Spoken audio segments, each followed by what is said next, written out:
Salam sejahtera para sahabat dimanapun berada, salam sehat buat kita. Di video bagian yang pertama kemarin, kita telah mengulas secara singkat tentang sumber iman Gereja Katolik bagian yang pertama, yaitu Kitab Suci. Nah, dalam video kali ini, kita akan lanjut bagian yang kedua ya, yaitu dari sumber ajaran iman Gereja Katolik, yaitu tradisi suci atau sering juga disebut tradisi gereja. Para sahabat, tradisi suci itu sangat penting sebab tidak semua apa yang diajarkan, apa yang diperbuat, apa yang dikatakan oleh Yesus 2000 tahun yang lalu tercatat semua di dalam kitab suci.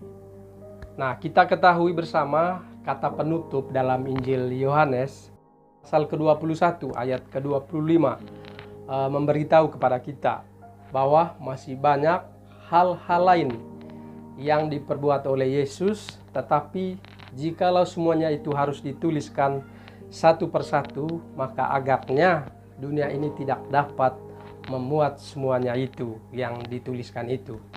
Makanya Rasul Paulus mengajarkan kepada semua jemaat harus terus berpegang teguh kepada ajaran-ajaran para rasul, baik ajaran lisan yaitu tradisi suci maupun ajaran tertulis yaitu kitab suci.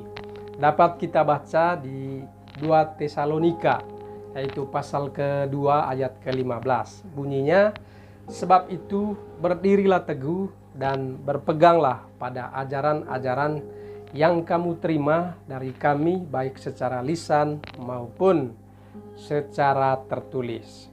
Jadi, para sahabat, di dalam ayat ini Rasul Paulus menempatkan ajaran lisan di nomor urut utama daripada ajaran tertulis. Sebab ajaran lisan itu lebih dulu ada dibandingkan dengan ajaran tertulis atau kitab suci. Tetapi keduanya mengalir dari satu sumber ilahi yang sama. Jadi tradisi suci yang diajarkan oleh Gereja Katolik sendiri adalah tradisi apostolik. Tradisi yang diperoleh dari para rasul yang diperintahkan secara langsung oleh Tuhan Yesus untuk mewartakan semua perintahnya ya, terutama tentang iman sampai kepada ujung dunia di Injil Matius pasal ke-28 ayat 19 sampai 21. Nah, para rasul mewartakan Injil dengan dua cara, yaitu dengan lisan dan juga dengan tertulis, yaitu dengan kitab suci. Nah, ketika kita berbicara tradisi suci atau ajaran lisan, itu berarti kita berbicara bagaimana sabda Allah itu disalurkan atau dialihkan dari satu generasi ke generasi berikutnya.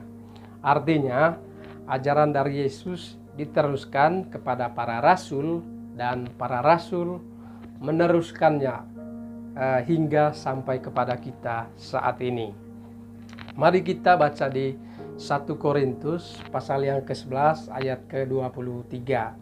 Sebab apa yang telah kuteruskan kepadamu telah aku terima dari Tuhan. Jadi saya ulang ya para sahabat, tradisi suci itu adalah semua ajaran yang diteruskan secara turun-temurun oleh para rasul kepada penerusnya selama berabad-abad.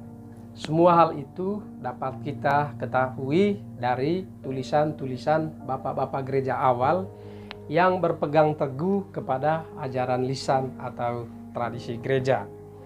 Nah, para sahabat yang dikasihi Tuhan, tradisi suci yaitu pengalihan sabda Allah atas dorongan Roh Kudus sendiri secara lisan dan penghayatan hidup para rasul sendiri dan juga para pengganti mereka dari satu generasi ke generasi lainnya. Itulah yang disebut dengan tradisi suci.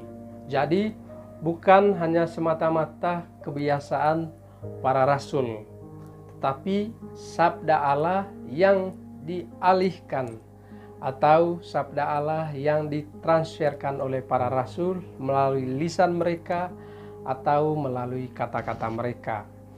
Dan contoh-contoh yang termasuk bagian dari tradisi adalah doktrin di dalam gereja atau ajaran-ajaran iman yang dikeluarkan oleh para rasul, oleh para bapak-bapak gereja, oleh paus untuk menyelesaikan konflik-konflik di dalam gereja pada zaman itu. Contohnya tentang keesaan Allah, tentang Trinitas, tentang Allah Sang Pencipta, tentang Allah Sang Penebus, tentang Allah Juru Selamat, atau doktrin tentang Maria Bunda Allah, Maria dikandung tanpa noda dosa, Maria mengandung oleh Roh Kudus, dan masih banyak juga doktrin-doktrin yang lainnya. Nah, itu adalah doktrin atau ajaran yang dikeluarkan oleh konsili-konsili maupun oleh para paus sendiri. Nah, kedua adalah tulisan-tulisan bapak-bapak gereja. Ada katekismus gereja Katolik atau sering disingkat katekismus gereja Katolik, yaitu KGK.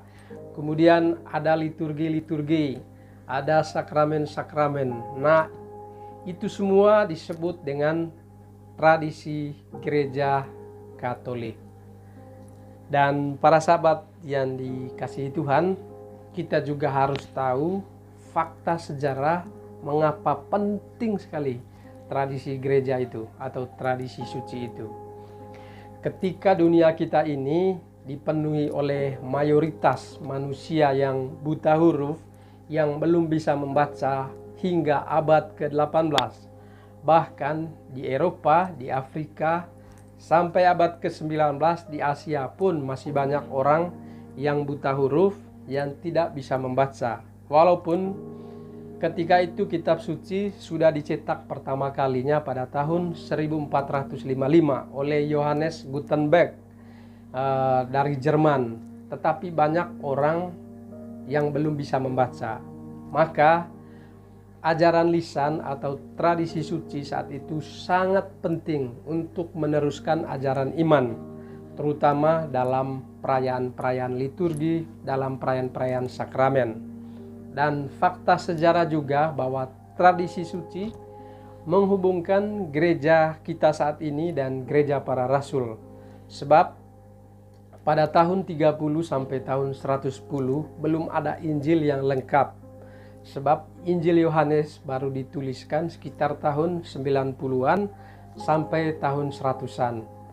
Maka dari tahun 100 sampai tahun 382 belum ada ketentuan yang pasti kitab suci mana yang termasuk di dalam kitab suci. Maka pada awal abad-abad pertama, ajaran iman sangat tergantung kepada yang namanya ajaran lisan atau tradisi suci. Nah, para sahabat yang dikasihi Tuhan, demikianlah sekilas tentang sumber ajaran iman gereja Katolik bagian yang kedua, yaitu tradisi suci atau tradisi gereja.